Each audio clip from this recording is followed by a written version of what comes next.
Hey, what's up, everybody? It's Jason. I'm back again with a video, and I'm jumping on this thread. This has been going around a lot. I've seen a lot of people jumping on this one. Brian, Embryonic Robot, Steve Carlson, I think, as well. Everybody, pretty much. 5 records. This is brought to us by the Vinyl Narrative, a fairly new channel.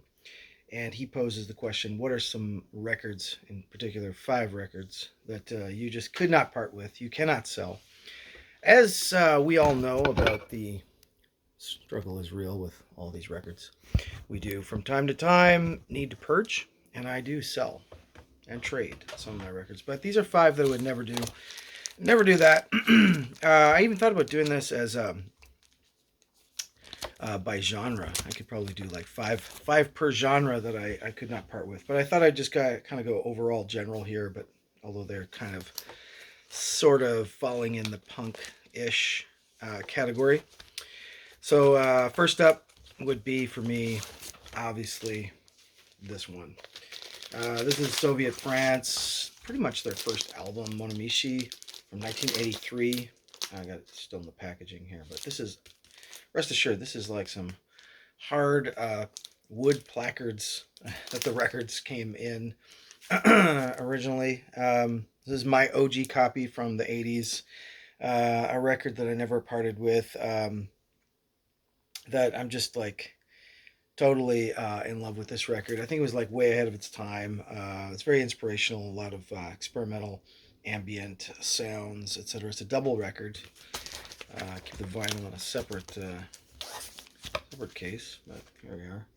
A couple of records there by Soviet France, UK experimental ambient group. And like I said, from '83, it was quite influential and avant-garde for me as a kid growing up with that. Now another record I could not part with because it's partially because it's taken me like decades to recuperate this record. So I had this when I was a kid, sold it in a big lot selling experience, and it took me many years to find this record again. I've told the story many times because just not too long after finding it, after finally hunting down, what is a pretty near mint copy, I think it was on Discogs. The band actually reissued it. So there you go. I don't think there have been any reissues of Soviet France, by the way. Of course, I'm talking about Slow, Against the Glass. I'm the only one, I think, in the VC that has ever shown Slow or talked about this band. They're pretty obscure, pretty short-lived, Vancouver-based band from Canada. Some people have called it sort of pre-grunge punk. It's just an EP, and they had 2 videos from this, which we saw on Much Music a lot, which is Have Not Been the Same and Against the Glass. But honestly, all 6 tracks really killer. Guitarist Ziggy Sigmund,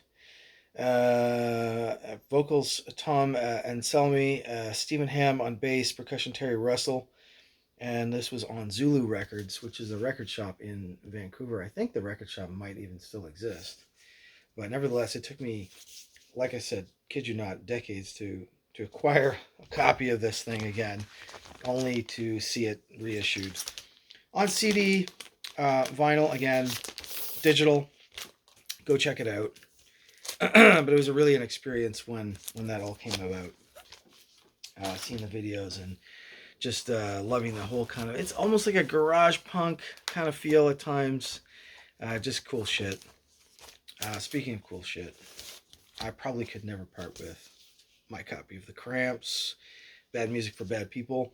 This is my favorite Cramps album. It's, of course, a greatest hit, so you can't really go wrong with something like that. But, you know, Garbage Man and Goo Goo Mock and Human Fly, TV Set, Drug Train, all my faves are on this one. I never had this as a kid, but I always had this as a t-shirt.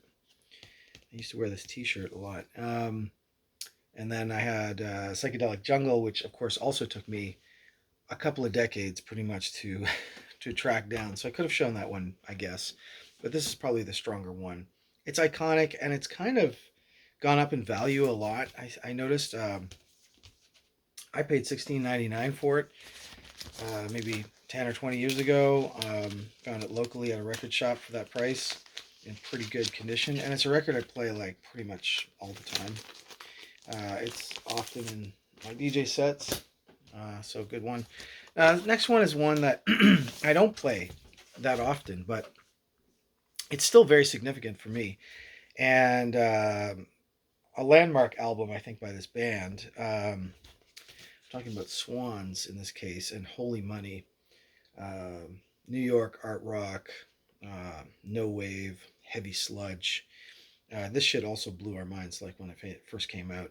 You know, coming out of metal and punk and experiencing this kind of just pure heaviness, yet sort of conceptual and artistic in some ways. Yeah, Michael Gira and the gang. I love this early era of Swans. They of course went much softer later, and different vibes, different styles. But this one is a classic. This is an OG. It's a little roughed up, as you can see, with some rips and stuff. It was a copy that I had picked up on Discogs later on. I did have. I'm pretty sure I had this one as a kid, but it took me a while again to relocate it.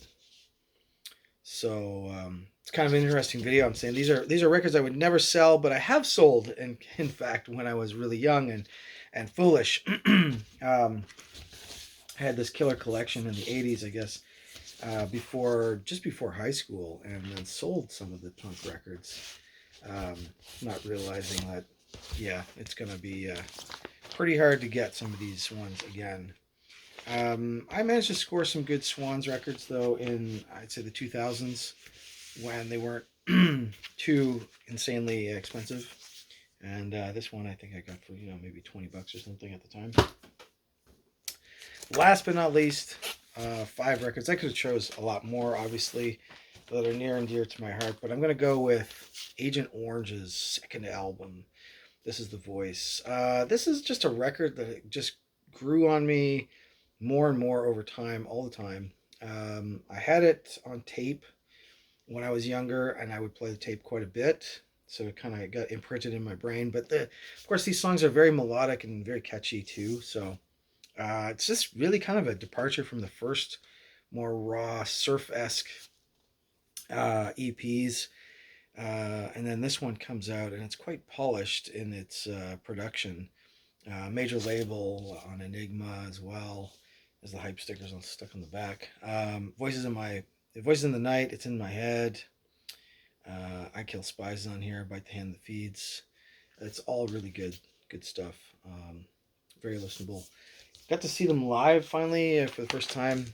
I think it was during the pandemic, before, after the pandemic, the last few years.